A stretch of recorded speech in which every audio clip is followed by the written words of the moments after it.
दरअसल मामा और भांजे का जो रिश्ता है वो बेहद ही पवित्र रिश्ता होता है। अभी भी हमारे बिहार में जो मामा होते हैं वो अपने भांजे से पैर तक नहीं छुआते हैं, इतना उसे ऊंचा मानते हैं। लेकिन आज आपको एक ऐसी घटना से रूबरू कराने जा रहे हैं जो कि इस रिश्ते को ही तार तार करके रख देती है, जो कि इस रिश्ते को शर्मसार करके रख देती है। एक भांजे को अपने ही मामी से है प्यार हो जाता है और अपने ही मामी के साथ है सो कि जब वो गलत काम कर रहा था, तभी अचानक उसका मामा है सो कि आ जाता है और उसे आपत्तिजनक स्थिति में देखने के बाद एक ऐसी घटना का अंजाम उसके आगे होता है जिसे सुन के किसी की भी रोंगटे खड़े हो जाएंगे। क्या है मामला, जानते हैं आगे विस्तार से। तो नमस्कार साथियों, मैं नीली यारी फिर से एक सच्ची हकीकत घटना आपके साथ शेयर करने जा रहा हूँ। दोस्त, छोटी सी रिक्वेस्ट है, यदि आप चैनल पे पहली बार विजिट कर रहे हैं तो प्लीज इस चैनल को सब्सक्राइब कर ले, क्योंकि दोस्त इस चैनल के माध्यम से केवल सच्ची हकीकत घटनाएं ही आपके साथ में शेयर करता रहता हूँ। दोस्त, ये जो सच्ची घटना है सो की कानपुर की सचिंडी थाना अंतर्गत एक गांव पड़ता है लालूपुर, और उसी गांव की एक घटना है।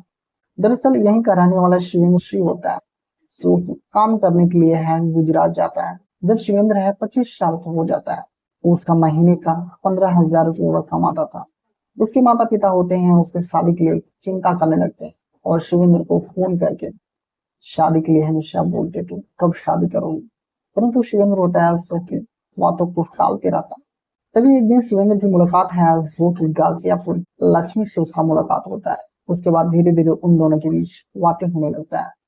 बातों का सिलसिला इतना बढ़ जाता है कि धीरे धीरे उन दोनों के बीच प्यार हो जाता है और शिवेंद्र लक्ष्मी से बोलता है कि मैं तुमसे शादी करना चाहता हूँ, परंतु जो लक्ष्मी होती है उस समय मना कर देती है। इधर शिवेंद्र के गार्जियन से माता पिता शादी के प्रति दबाव आ रहा था।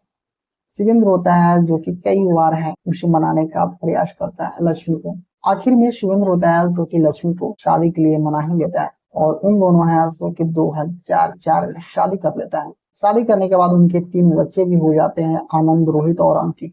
एक दिन की बात है, जिस कंपनी में शिवेंद्र काम करता था वह कंपनी है बंद हो जाता है और उसे यहाँ मजबूरन अपने घर आना पड़ता है। दरअसल उसके घर में है उसकी बहन कांति देवी है रहती थी अपने अपने बेटे अमित के साथ है जो कि एक दिन अमित होता है जो कि शिवेंद्र से बोलता है मामा जी एक काम है, यदि आप चाहें तो कर सकते हैं। शिवेंद्र का काम छूटा हुआ था।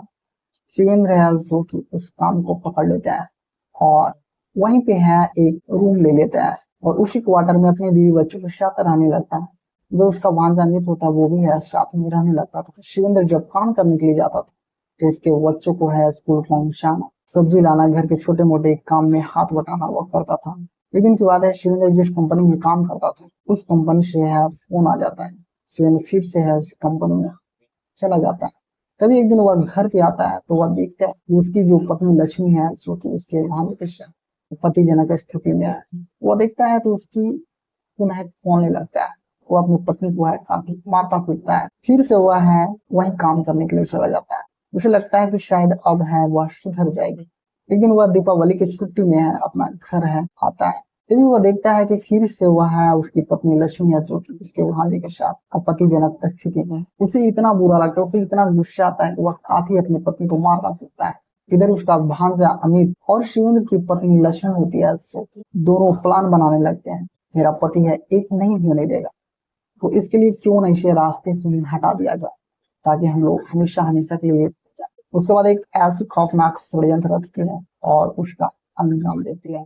दरअसल जो घटना है जो कि 2 नवंबर दीपावली का समय होता है। लक्ष्मी होती है जो कि सबके लिए चाय बनाती है और उस चाय में है नशीला पदार्थ है मिला देती है।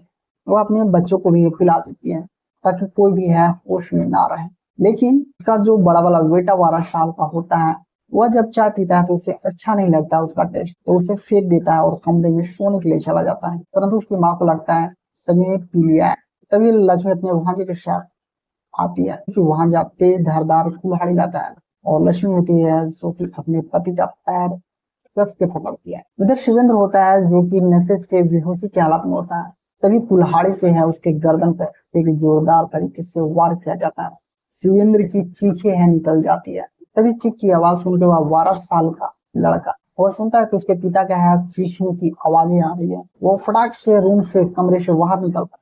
वो देखता है कि उसके पापा है जो कि खून से लथपथ है लक्ष्मी बोलती यदि इस बात की जानकारी तुमने किसी को भी दी तो तुम्हारे पिता के साथ मैं तुझे भी पहुंचा दूंगा।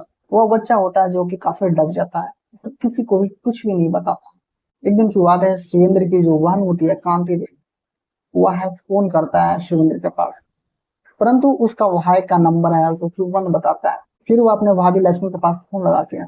लक्ष्मी होती है जो कि कुछ बहाने लगा देती है, फिर से एक दिन फोन करती है, फिर वह एक बहाने लगा देती है। परंतु एक दिन की बात है, भैया दूज एक पर्व होता है जो कि हमारे बिहार में भी यह पर्व होता है। बहन अपने भाई के लंबे उम्र के लिए यह पर्व करती है। उस दिन उसका बहन कांति देवी होती है जो कि अपने भाई के पास फिर से फोन लगाती है, परंतु उस दिन भी है उससे बात नहीं होता है। फिर से एक नया बहाना है बना दिया जाता है।